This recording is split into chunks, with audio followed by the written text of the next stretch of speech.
Legenda Muda.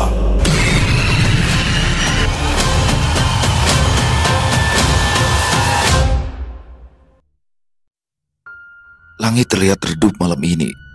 Cahaya bulan seperti enggan menyinari lorong sempit menuju kamar kontrakan kecil itu di kejauhan. Raungan ambulans menyeruak, namun bukan untuk Ibu Ayunda, entah siapa lagi yang kehabisan nafas di ujung kota ini. Bisa tunggu sampai minggu depan, Bu. Ayunda berdiri tegang di depan Bu Ningsih yang menyilangkan tangan di dada. Tubuhnya yang gendut memenuhi pintu masuk membuat Ayunda tak bisa melihat keadaan ibu di dalam. Seminggu lagi. Bosan aku dengernya, Yunda. Sudah 4 kali loh kamu bilang begitu. Utangmu itu sudah menggunung. Uang pengobatan itu bukan cicilan motor. Matanya yang dipenuhi maskara tebal menatap dengan tajam. Saya butuh 7 juta sekarang, atau besok barang-barangmu akan aku sita. Keringat dingin mengucur di pelipis Ayunda. Saya janji akan bayar, Bu. Saya sudah dapat tambahan shift. Alah, dapat tambahan shift. Aku nggak peduli ya. Plak! Bu Ningsih menempelkan foto yang terpajang di meja, kacanya pecah beramburan. Kamu pikir aku nggak tahu gajimu berapa? Sebulan pun itu nggak cukup buat bayar utang-utangmu semuanya.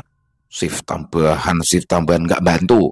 Meskipun kamu kerja siang malam nggak pulang-pulang, itu semua nggak ada gunanya. Dia mendengus keras lalu meludah ke tanah.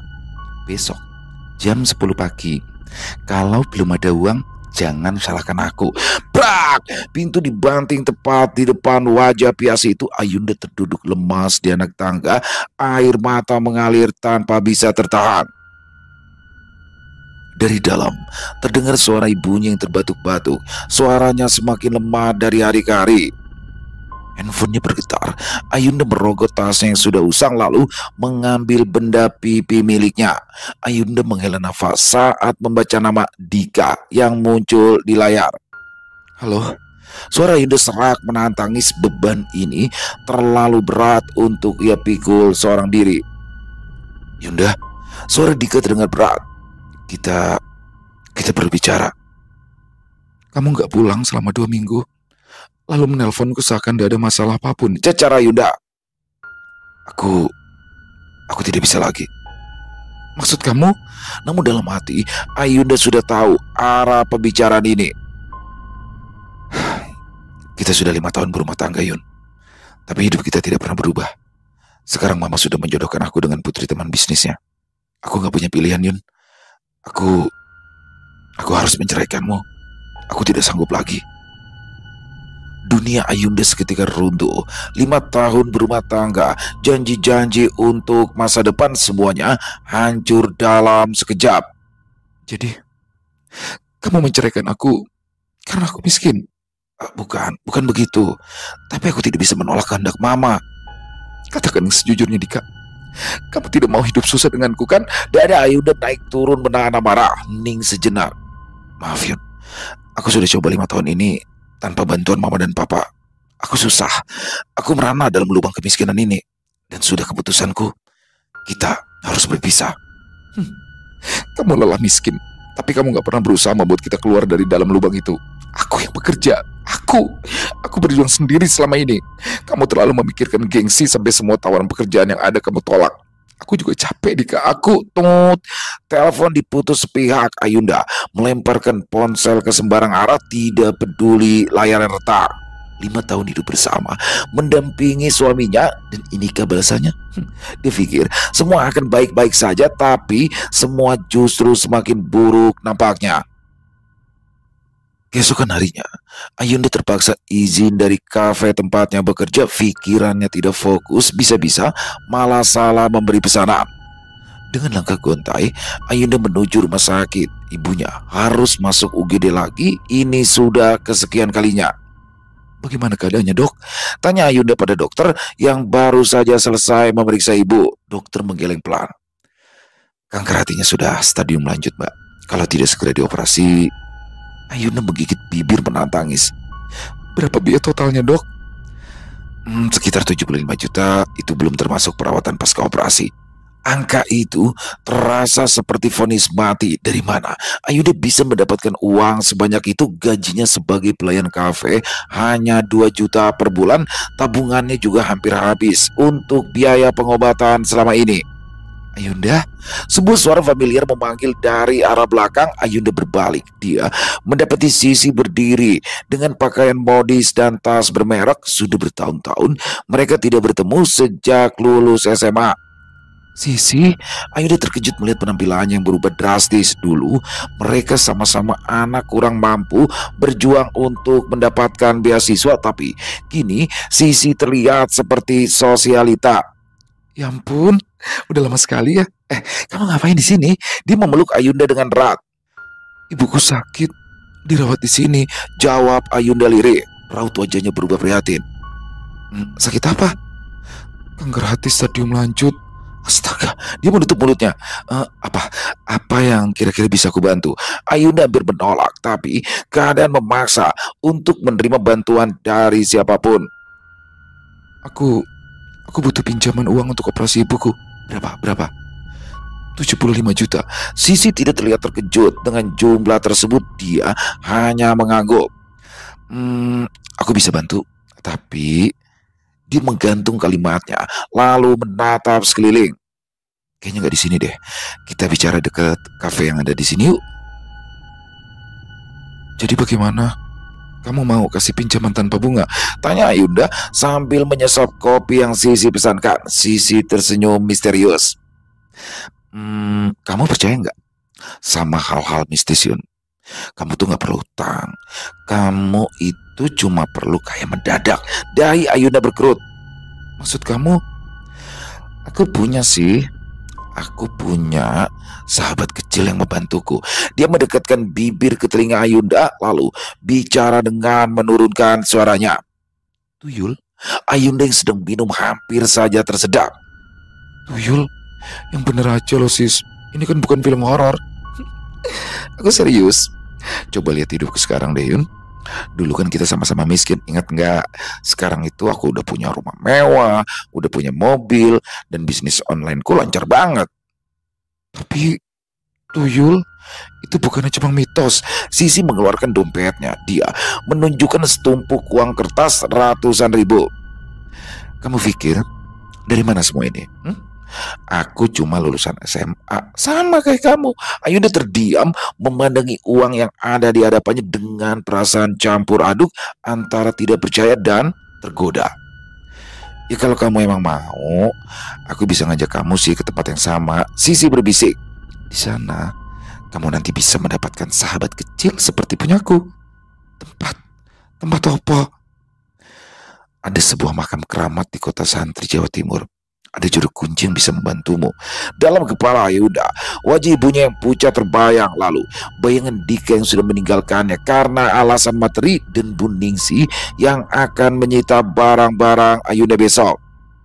Tapi bukannya itu melanggar ajaran agama? Gumam Ayunda ragu. Sisi menyentuh tangan Ayunda.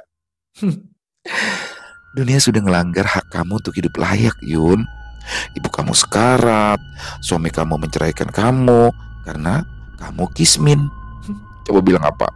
Tuhan memberikan jalan keluar? Enggak kan? Terkadang kita itu harus mandiri, menciptakan jalan sendiri.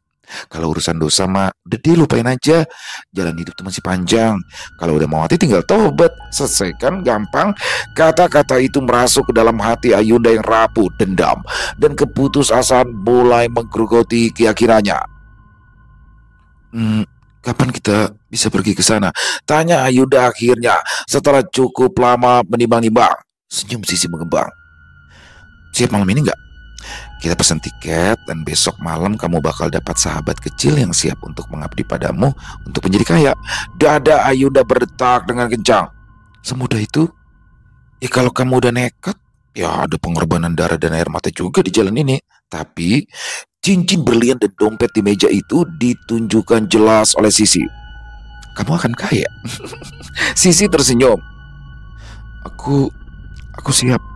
Aku tidak mau dihina lagi. Butuh waktu 8 jam dengan naik kereta dari Jakarta ke stasiun Pasar Turi Surabaya. Dengan kendaraan online, mereka pun naik mobil 2 jam setengah ke kota kecil di Gresik. Kota yang menurut Sisi di mana tempat ia mendapatkan tuyul di kerajaan gaib tuyul. Setelah sampai di sisi kota semen tersebut, mereka pun menuju hutan di sisi pantai perbatasan Lamongan dan Gresik. Melewati jalan setapak dengan dipandu warga sekitar mengantarkan mereka ke sebuah petilasan. Ada makam kuno seorang saudagar bernama Baripa yang konon melepaskan sepasang tuyul peliharanya dari Gunung Kawi di tempat ini sebelum ia mati. Tuyul itu beranak pinak dan membangun kerajaan gaib di hutan ini. Seorang juru kunci menyambut mereka. Kamu siap menyusui tuyul? Apa kamu belum punya anak? Tangan Ayunda terasa dingin. Menyusui? Anak saya sudah tidak ada. Meninggal saat masih umur 3 tahun. Wajah Ayunda redup. Ya, Cahayu, kamu harus menyusui peliharaanmu seperti bayi. Dengan darahmu, dia akan mengabdi padamu hingga uang berdatangan dengan cara yang tak masuk akal. Kita akan bermeditasi. Akan ada kunjungan. Bukan di alam ini, Cahayu. Apa kamu siap?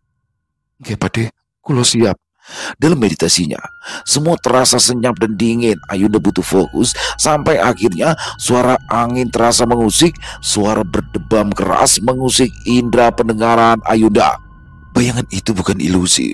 Sosoknya semakin jelas, tubuhnya kekar, kepalanya menyerupai babi namun bertanduk seperti kerbau. Taringnya menjulur dan tanduk besar melengkung. Ayunda menahan nafas sementara Sisi menggigit bibirnya terlalu keras. Ya, padahal katanya ia sudah bertemu makhluk itu dan menyuruh Ayunda menyiapkan mental. Dia adalah panglima para tuyul di petilasan ini. Suara sang juru kunci terdengar dingin. Dia datang untuk memastikan kamu siap menanggung konsekuensi pilihanmu. Sekali kamu setuju, tidak ada jalan kembali. Lutut Ayunda gemetar. Apa yang harus aku lakukan? Bayangan menyerupai manusia berkepala babi dengan tanduk besar membuat tubuh Ayunda membeku. Nafas Ayunda sesak, aroma busuk dan menyengat menguasai udara. Makhluk itu menatapnya, matanya berwarna merah tajam menyala. Taring mencuat dari mulutnya ikut bergerak seakan mengunyah saat ia bicara. Siapkan dirimu. Suara makhluk itu terdengar serak dan menggelegar. Aku akan menyerahkan satu tuyul padamu. Tapi ingat, kewajiban yang harus kau tunaikan. Ayunda menelan ludah.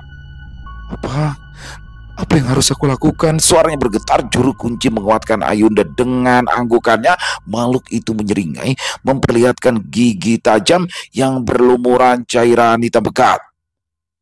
Menyusui tuyul dengan darahmu, merawatnya bagai anak sendiri. Tidak ada marah, tidak ada perintah, hanya kasih dan pengabdian. Dan untuk selanjutnya, dia siap mencari uang untukmu. Mintalah, minta sebanyak apapun yang kau mau. Kekayaan dunia dan kehormatan, kau akan mendapatkan itu. Ayunda merasa takut, sangat ingin lari. Tubuhnya memaksa untuk mundur, tapi kaki Ayunda seolah menempel di tanah. Bagaimana mungkin? Itu gila. Menyusui. Apa tidak ada jalan lain? Tubuh Ayunda bagai membeku. Kau bisa pulang dan kenyataan dunia akan kembali membawamu lagi. Suara makhluk itu memotong keraguannya. Mata Ayunda beralih ke Sisi. Dia mengangguk pelan, meski wajahnya penuh ketakutan. Ini cuma langkah pertama. Ingat tujuan kamu, Ayunda. Ya, tujuanku. Ayunda memejamkan mata. Uang, hidup lebih baik. Dia menelan ludah, memaksakan suara keluar dari bibirnya yang kering. Aku setuju syarat itu. Aku akan merawat tuyul yang kau berikan dengan darahku. Makhluk itu mendekat. Wajahnya hanya berjarak beberapa jengkal dari wajah Ayunda. Ia mundur dengan nafas tercekat, tapi makhluk itu tertawa keras. Udara di sekitar seketika menjadi sedingin es, bahkan angin pun seakan berhenti berembus demi mendengar tawa makhluk itu. Alam menjadi sangat sunyi, membuatnya semakin tegang. Seringnya makhluk itu sambil menampilkan deretan gigi tajam berlapis adalah pemandangan terakhir yang terlihat. Tubuh makhluk besar berkepala kerbau dan babi itu perlahan menghilang, meninggalkan suara gemeretak bagai tanah terbuka yang menyeramkan. Seketika sosoknya lenyap seperti kabut yang terembus angin. Hanya sang juru kunci yang tetap berdiri di sana memandang dengan ekspresi dingin. Juru kunci mengangkat wajahnya pada Ayunda dan Sisi. Suaranya tegas di antara desir angin dingin yang menusuk. "Ayunda, aku akan mengajarkan caramu melaksanakan kewajiban kelak."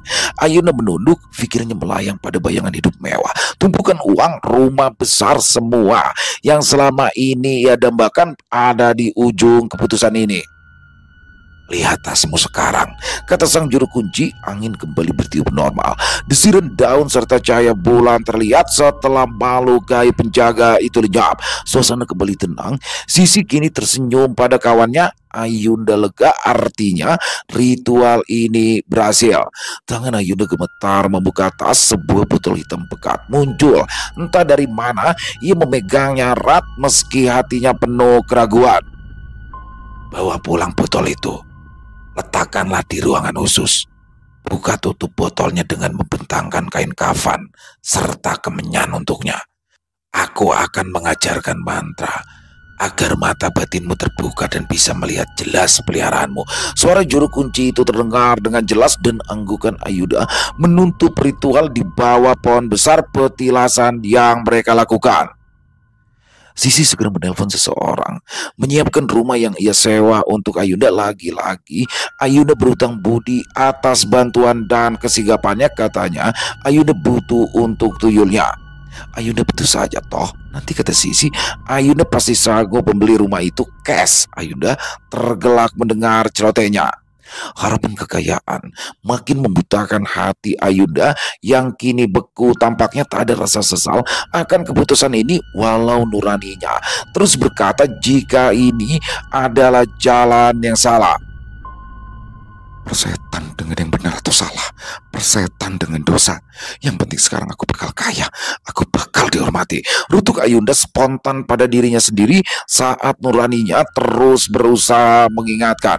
Rumah sewaan besar itu terasa sunyi dan mencekam, tapi anehnya Sisi menyewa rumah yang tak jauh dari tempat tinggal Ayunda yang dulu. Setahu Ayunda, rumah ini memang sudah lama dijual, tapi belum ada peminatnya. Sisi meyakinkan bahwa uang dari tuyul itu akan membuat Ayunda bisa membeli rumah itu. Di malam pertama, botol hitam itu Ayunda letakkan di lantai. Di tengah kain kafan yang terbentang serta lilin sebagai pencahayaan, makhluk itu akan muncul di depannya. Mantra yang diajarkan juru kunci terucap dari mulut Ayunda dengan suara gemetar. Udara mendadak berat ia hirup, bulu kuduk di tengkuk merinding tanpa alasan yang jelas dari asap kemenyan. Yang anehnya, jadi gumpalan asap merah membumbung. Tubuh kecil berwarna abu-abu kehitaman muncul. Wajahnya lonjong bulat, matanya merah menyala, mulutnya penuh gigi runcing dan liur kental menetes ke lantai. Lidahnya panjang seperti ular. Ayunda mengangkat pundak, refleks gemetar, rasa takut luar biasa menyergap. Mata Ayunda membelalak. Sosok abu-abu kehitaman menjelma bentuk secara nyata, bisa disentuh. Kepalanya botak mengkilap, matanya merah menyala. Mulutnya dipenuhi gigi-gigi tajam. Dengan liur kental yang menetes ke lantai, tubuh kecil itu melompat-lompat tertawa menyeramkan. Ayunda berteriak, memundurkan tubuh hingga punggungnya membentur dinding. Ya Tuhan, apa ini? Tuyul itu mendekat, mengendus-endus seperti binatang liar. Suaranya tipis dan serak. Lapar. Tangan Ayunda gemetar. Dia tahu apa yang harus dilakukan, tapi tubuhnya menolak. Menyusui dengan darahku. Sebuah ingatan tentang kewajiban terlintas sebagai sebuah perintah yang menyusup ke dada Ayunda. Cepat, desisnya. Sambil menjulurkan lidah panjang yang berkilat basah, tubuh itu meloncat-loncat dan bergelincang seperti hewan liar tak bisa diam. Ayunda menarik nafas dalam-dalam, membuka kancing baju perlahan, lalu menutup mata. Makhluk itu mendekat, bau tubuhnya tercium jelas.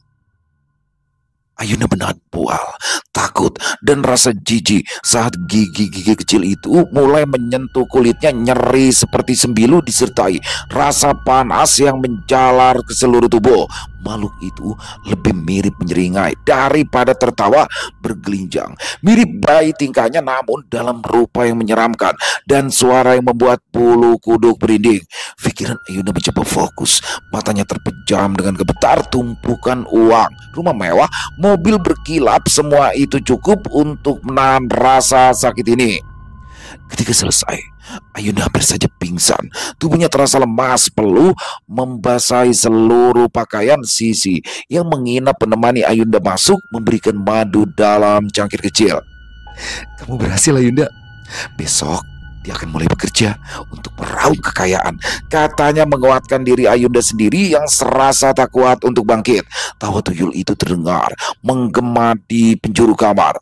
Ayunda hanya mengangguk tersenyum pada peliharanya itu. Tubuhnya masih gemetar. Sesaat bau anyir itu hilang, disusul kepulan asap merah entah datang dari mana menguap. Kini hanya bau kemenyan dan bentang kain kafan yang terlihat. Sisi memapa Ayunda berjalan keluar kamar tuyulnya. Gak apa-apa, ini demi ibu. Ibu harus segera dioperasi dan ibu harus sembuh. Aku bisa urus pengobatan tanpa memikirkan biaya, batin Ayunda. Di malam berikutnya, Ayunda berpamitan pulang ke rumah sewanya setelah mengurus operasi ibunya. Di sudut kamar, sosok kecil itu tidak lagi melompat-lompat. Dia duduk menatap Ayunda dengan senyum yang lebih menyeramkan. Tangan kecil itu tiba-tiba menyentuh wajah Ayunda. Dia tersentak, berusaha untuk mundur, tapi tak ada tempat untuk berlari. Tubuhnya melompat ke pangkuan Ayunda. Wajahnya mendekat dan lidahnya menjilati pipi Ayunda liar. Aku akan sediakan uang untuk ibu. Tawa nyaring yang menggema membuat bulu kuduk meremang. Ayunda baru sadar telinga makhluk itu panjang dan runcing. Sosoknya perlahan menghilang ke balik tembok kamar, meninggalkan Ayunda yang hanya mampu berdiri lemah. Bau kemenyan yang menyengat memenuhi ruangan, dan di lantai botol hitam itu tetap tergeletak seperti saksi bisu. Yunda, jelaskan sama ibu, dari mana datangnya semua uang-uang ini? Kamu itu tidak melakukan hal-hal yang aneh kan? Tanya Bu Yati, ibu dari Ayunda yang baru saja selesai menjalani operasi. Serangkaian pengobatan harus ia jalani. Maksud ibu hal aneh gimana sih? Aku itu nggak jual diri, Bu, sangga Ayunda. Ada teman yang mau membantuku, Bu. Dia tuh baik sekali. Udah ya, ibu jangan pikir macam-macam. Bu Yati mengangguk, namun hati kecilnya berkata jika ada yang salah. Cepat pulih ya, Bu. Kita nanti pulang ke rumah baru. Aku sudah nyewa rumah baru untuk kita. Waktu berlalu, bulan berganti. Bu Yati semakin sehat. Penyakitnya sembuh dengan ajaib. Malam itu, di rumah baru milik Ayunda, Bu Yati merasa gelisah. Suara derap langkah mondar-mandir membuatnya tak bisa tidur. Dengan rasa penasaran, dia berjalan ke arah kamar Ayunda, berniat untuk tidur di sana karena takut. Pintu tak tertutup rapat. Dengan gerakan pelan, Bu Yati mendorongnya. Dek, Ayunda, apa yang kamu lakukan? Tanya Bu Yati dengan suara tercekat. Ibu, wajah Ayunda pias sementara. Sosok kecil yang sedang menyusu padanya hanya melirik tanpa mau menghentikan kegiatannya. Lapar, aku lapar. Bu Yati terjerembab. Dia jatuh ke lantai sambil memegangi dada. Astagfirullah, Ayunda. Jadi selama ini kamu mau lihat tuyul, cecer Bu Yati. Dibangun dengan kaki gemetar. Bu Yati meninggalkan kamar, air matanya berderai. Dia merasa menjadi ibu yang gagal. Seminggu setelahnya, Bu Yati ditemukan meninggal dunia di dalam kamarnya. Tekanan darah tinggi, juga penyakit jantung dipercaya jadi penyebabnya. Tapi Ayunda tahu jika penyebabnya adalah dirinya. Maafkan aku, Bu, tapi inilah jalan yang harus kupilih. Di rumah memegang milik Ayunda. Sepatu hak tinggi merah milik Ayunda menyentuh lantai marmer dengan irama yang konstan menggema di seluruh rumah mewahnya yang sunyi. Koleksi tas bermerek tertata rapi di lemari kaca, berlian-berlian mengkilap tertimpa cahaya lampu kristal, namun sorot mata wanita itu hampa.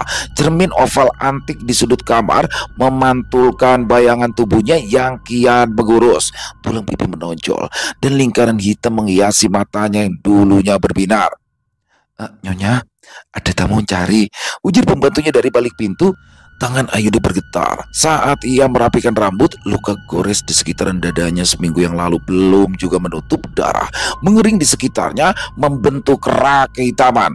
Siapa? Tanyanya dengan suara yang serak. Tuan Dika, Nyonya.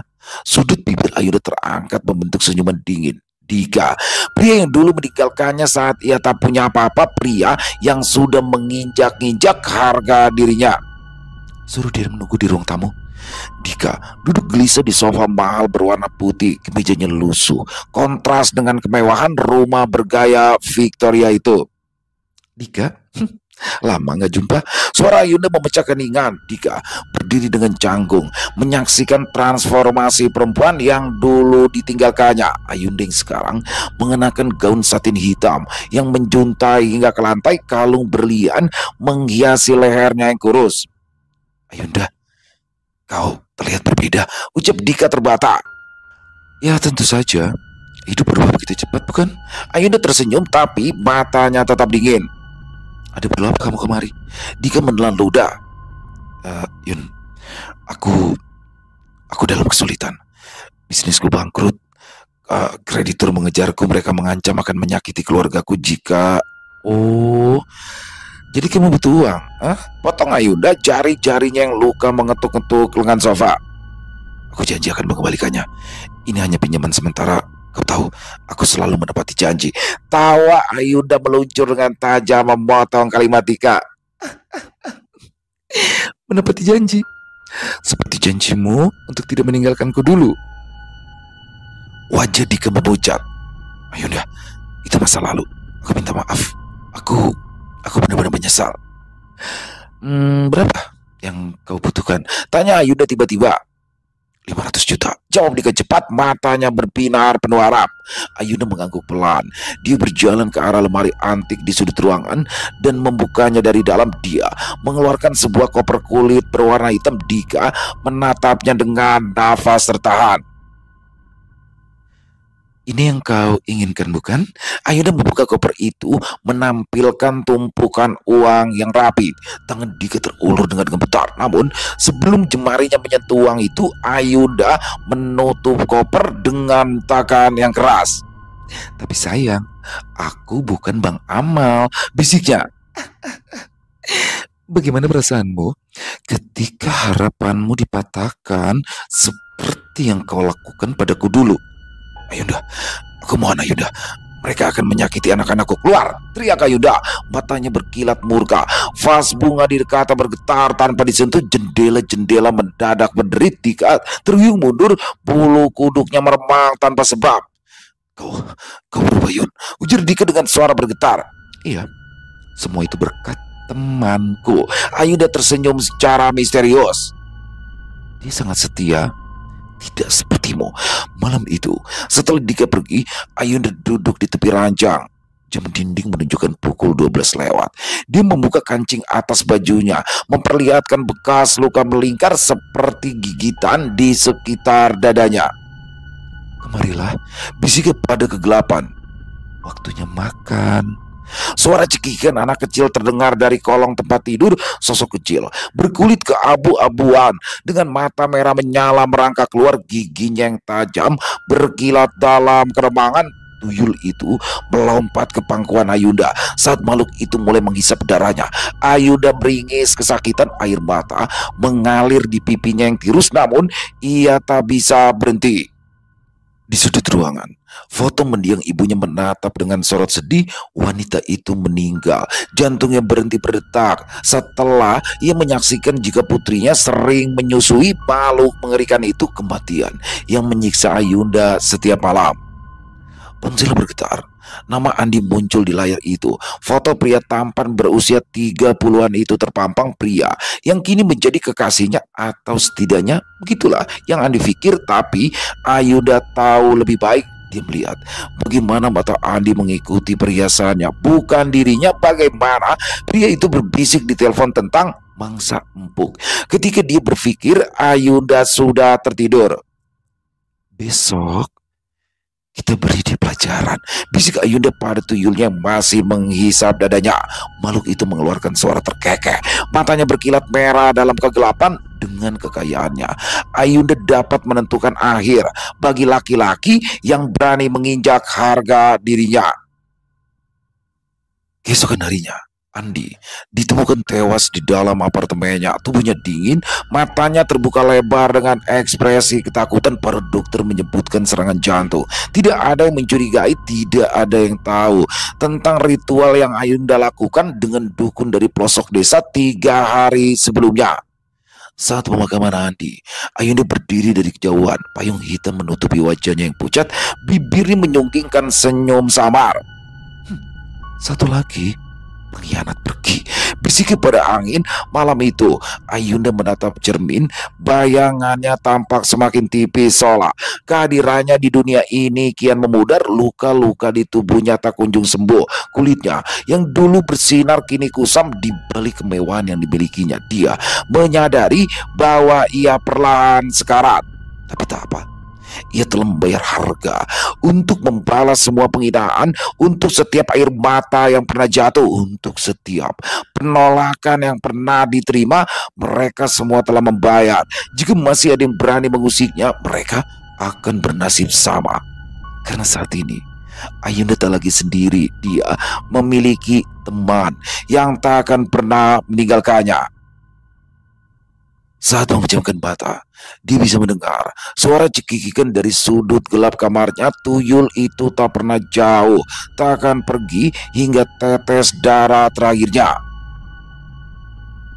Hujan mengguyur pemakaman dengan deras. Air langit bercampur dengan air mata para pelayat yang berkumpul. Sebuah peti kayu jati terbaik diturunkan ke liang lahat. Nama Sisi Pratiwi terukir pada nisan marmer mahal yang berdiri kokoh di ujung liang. Ayunda berdiri terpaku, tangannya terkepal kuat, gaun hitamnya basah oleh air hujan.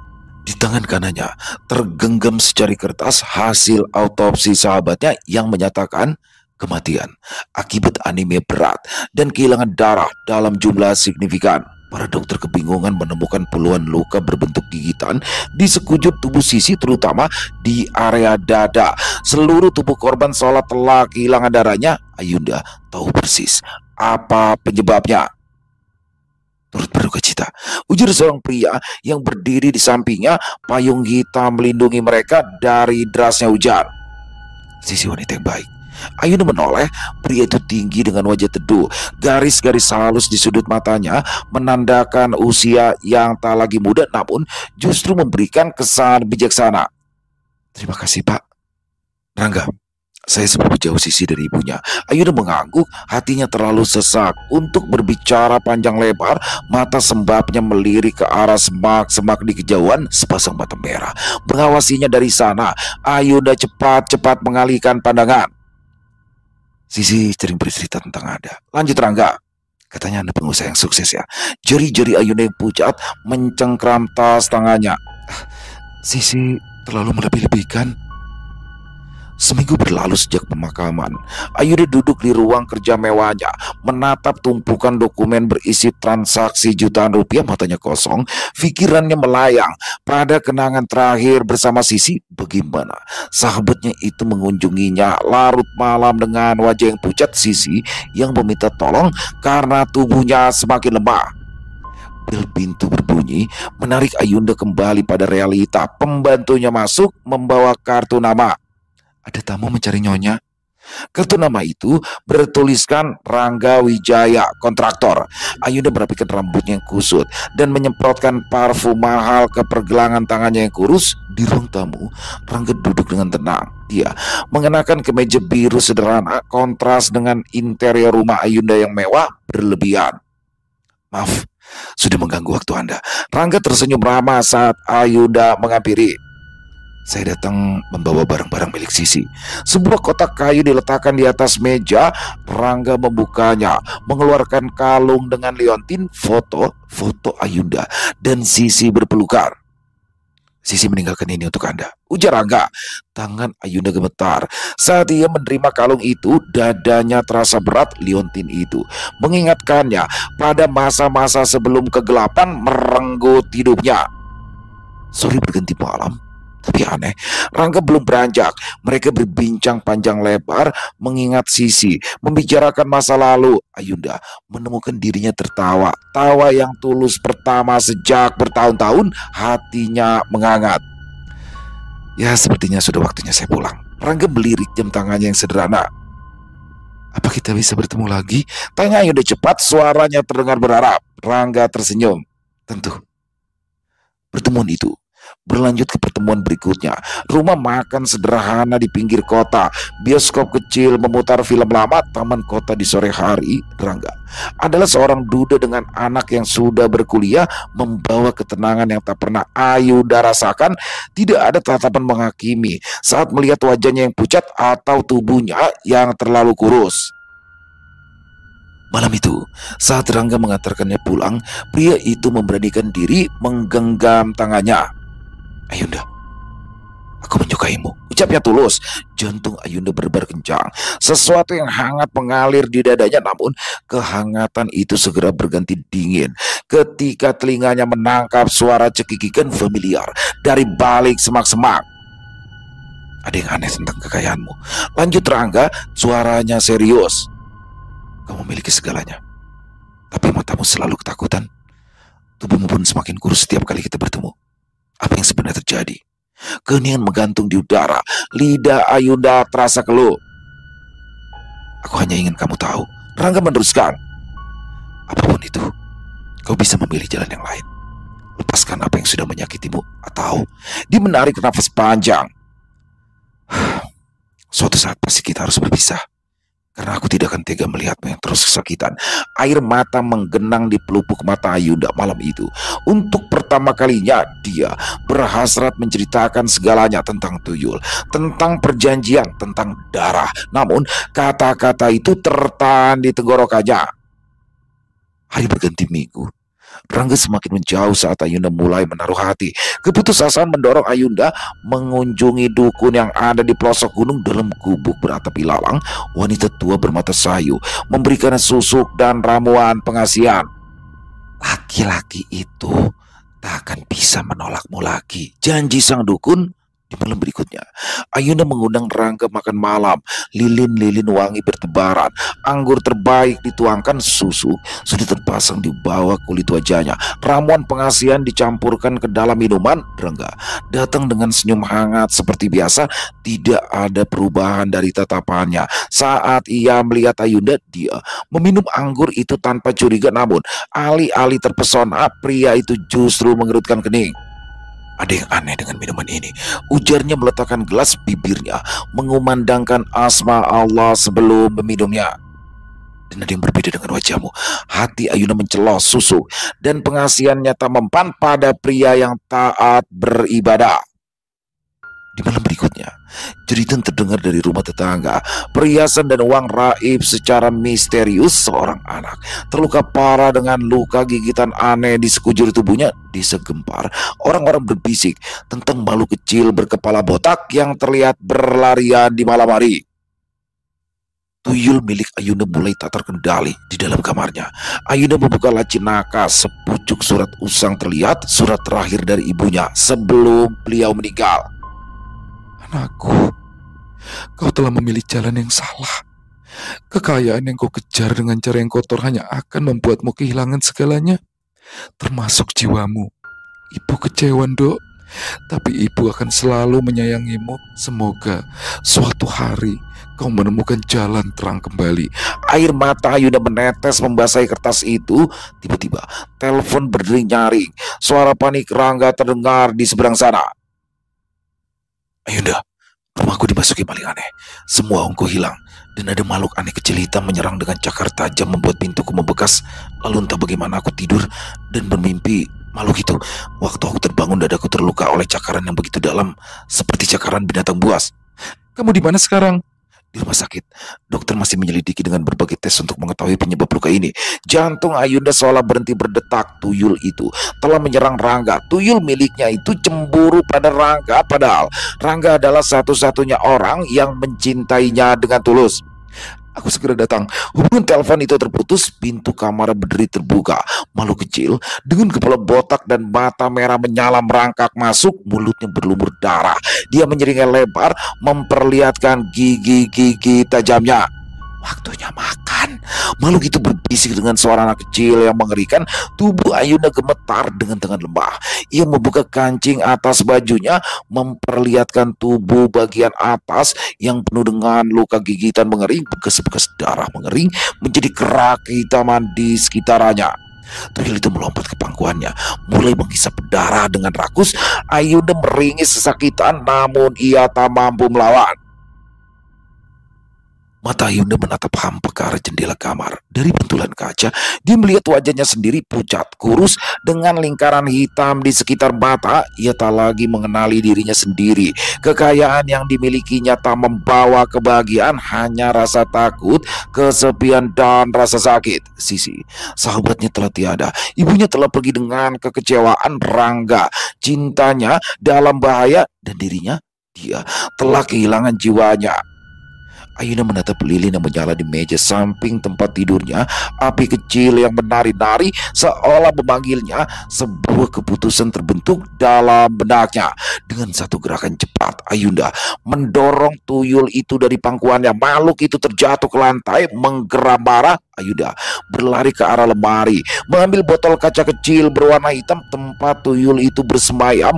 Botol yang menjadi perjanjiannya dengan Panglima Tuyul di petilasan. Cukup, cukup, aku nggak mau lagi. Tuyul itu melompat marah, mencakar, dan menggigit kakinya. Darah segar mengalir dari luka-luka baru. Dengan tangan gemetar, Ayunda meraih lilin dari meja. Maafkan aku ibu. Maafkan aku Rangga. Bibirnya lirih mengucap sebuah surat dalam Al-Quran yang sudah lama tidak ia baca. Tangannya memeluk erat tuyulnya. Bor lilin menyala diarahkan ke rambutnya. Api menyebar dengan cepat juga. Botol di tangannya terbakar api dengan cepat. Tuyul itu berteriak mendelik, menggelinjang. Botolnya dibakar, namun Ayunda terus memeluknya erat. Ia tahu, jika makhluk ini lepas dari genggamannya, makhluk ini bisa mengamuk dan mengakibatkan lebih banyak korban, termasuk Rangga. Gigitan demi gigitan tertahan. Mata merah menyala itu menghisap ubun-ubun Ayunda dengan cepat hingga otaknya terhisap. Ayunda kejang.